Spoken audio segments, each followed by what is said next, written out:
மணி பசங்க என்ன சாப்பிடுமா? வாங்க பார்த்துடலாம். இன்னைக்கு உதிரி உதிரியாக சோறு ரொம்ப அழகாக பொங்கி வச்சுருக்கேன்.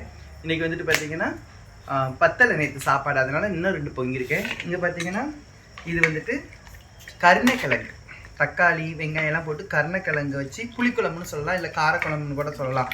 மாங்காய் வந்துட்டு காயை போட்டு மாங்காய் வத்தல்லாம் போட்டு கருணைக்கிழங்கெல்லாம் போட்டு புளிக்குழம்பு வச்சுருக்கேன். பாருங்கள் எவ்வளோ அழகாக இருக்குதுன்னு. இது வந்து பார்த்திங்கன்னா துவரம்பருப்பு போட்டு கட்டி பருப்புன்னு சொல்லுவாங்க. இதுக்கு வந்து இதான் காம்பினேஷன் நல்லாயிருக்கும், அதனால் சாப்பாடு கொடுத்துருக்கேன். தங்கங்களை வாங்க சாப்பிட்லாம்.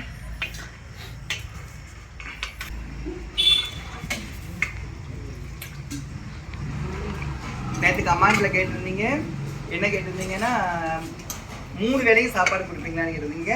ஆமாம், 3 வேளையும் சாப்பாடு, 3 வேளையுமே சாப்பாடு கொடுப்பாங்க. வெள்ளி செவ்வாய் ஞாயிறுக்கு வந்துட்டு கோவிலுக்கு மக்கள் வந்து வருவாங்க, அவங்களுக்கும் சேர்த்து தனியாக அது கொடுப்பாங்க, அவங்களுக்கும் சேர்த்து சாப்பாடு கொடுப்பாங்க. வேற ஒருத்தங்க கேட்டிருந்தீங்க கமெண்ட்ல, நான்வெஜ் சாப்பிடாதவங்களுக்கு என்ன செய்வீங்க அப்படின்னு கேட்டிருந்தீங்க.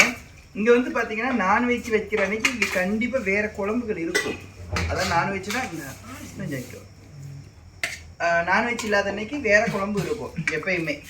ஒருத்தங்க கேட்டிருந்தீங்க, நான் சாப்பிட வந்து அடிப்பீங்களான்னு. எதுக்கு அடிக்க போகிறோம்? கண்டிப்பாக வாங்க தங்கங்களா, எல்லாரும் சாப்பிட வாங்க, சாப்பிட்டுட்டே இருக்கலாம்.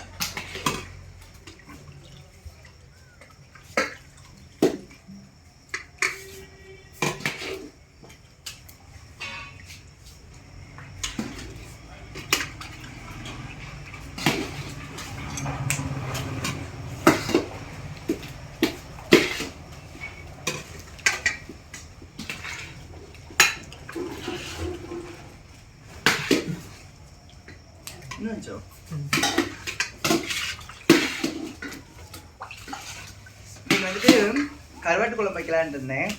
ஒரு இடத்துக்கு பூஜைக்கு போக வேண்டி இருந்துச்சு.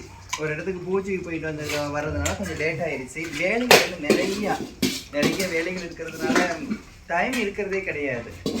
அதனால நான் வந்துட்டு சனிக்கிழமை வந்துட்டு ஏதாவது வித்தியாசமாக வச்சு தரேன். நீங்களும் கமெண்ட்ல சொல்லுங்க, உங்களுக்கு வந்துட்டு என்ன சாப்பாடு நாளைக்கு கொடுக்கலாம் அப்படின்னு சொன்னீங்கன்னா நான் அதை ரெடி பண்ணி தரேன்.